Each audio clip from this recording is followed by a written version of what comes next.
So I've been here at the Boston Insurance Library just checking out Rob Galbraith. He had his book launch here in Boston.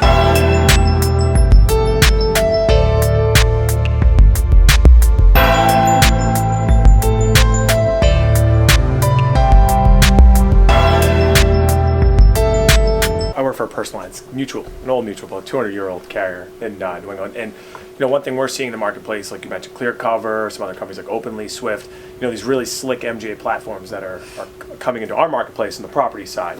What are your views on the incumbent carriers like ours, who we have the strongest relationships with the agents in the area, we have really strong financials, we have great reputation, but what do you think we have to do predominantly to try to if they're going to come in the market and start segmenting, whether they're taking a certain portion of our book away, like it's like $200,000 to $400,000 homes, or a certain home where they have the technology and they're so agile, where do you think an incumbent carrier like ours, who has to deal with 200 years of history and success doing business a certain way, like what are, I guess, the key takeaways for someone like us here? My perception is, to the extent that you're a new company, a new startup, and you're offering something that's very similar to a traditional agent and carrier partnership, people are going to be hesitant to jump, because it's like, well, I know my agent, and I've been with a good company. Like that trust is still a huge part, and I talk about that in the book. That's a huge thing that's there for insurance and is overcome, right? You don't want to be left holding the bag. You don't want to have a bad experience, right? So that trust is everything to the consumer that doesn't have a regular working relationship. I think if you're a startup and you come with a different paradigm, so a great example is, we talked about loss control, right? So a lot of insurance carriers want to do smart home stuff, and they're like, oh, we'll give you an app and you can manage all these devices at your home and whatnot. And I'm like, I think most customers are going to be like, well, I interact with you maybe once a year when my policy renews, and whenever I have a claim, right, every 3 years.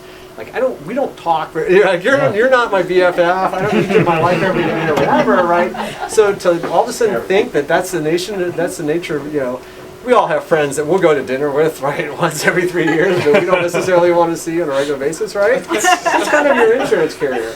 I think to the extent that startup comes in and says, I have a fundamentally different value prop, like, we're going to help you manage all of these smart home devices. And I think consumers will be more open to that type of value prop, because that seems entirely new. It doesn't feel like insurance to them. They're used to trusting new tech on kind of new thing like Uber. I mean, it's a great example, right? I've been getting into, so my story on Uber, and I think it applies, and maybe you guys have a similar story. Like, everyone was ride sharing, and I didn't want to ride share. I was like, I know taxis, I've been trusting taxis, right? So in 2016, I get into a cab in Oklahoma City, and I want to be able to expense it on my corporate card. Do you take credit cards? Yeah, I do. He drives me down there. Oh, my credit card reader doesn't work, and so we're going this back and forth. And I was like, well, I guess I'll have to give you some cash. He's like, I'll show you where the ATM is. He literally leaps out of the cab and runs into the Hampton Inn to show me where the ATM is, right? $42 ride. So I was like, screw it. When I go back to the airport, I'm going to take an Uber. So the guy got lost 3 times. He had no idea where the airport was. Some young guy that had been driving Uber for 3 weeks. But it was $12, and he got me to the airport, right? And I was on my card or whatever. I've never taken a taxi since. And so that's the type of thing that I would worry about as a traditional carrier, is that type of maybe a different experience. If somebody's either getting frustrated, or it doesn't feel that you're replacing my carrier until you are. And then the light bulb, like, think about how many of us got Netflix first before we cut the cord. Like, you didn't probably instantly cut the cord, but then over time you're like, well, Netflix costs $10 a month, and my cable's charging me $120. Yeah, I'm getting DirecTV, you're gone. Right. That's what I would worry about. Okay.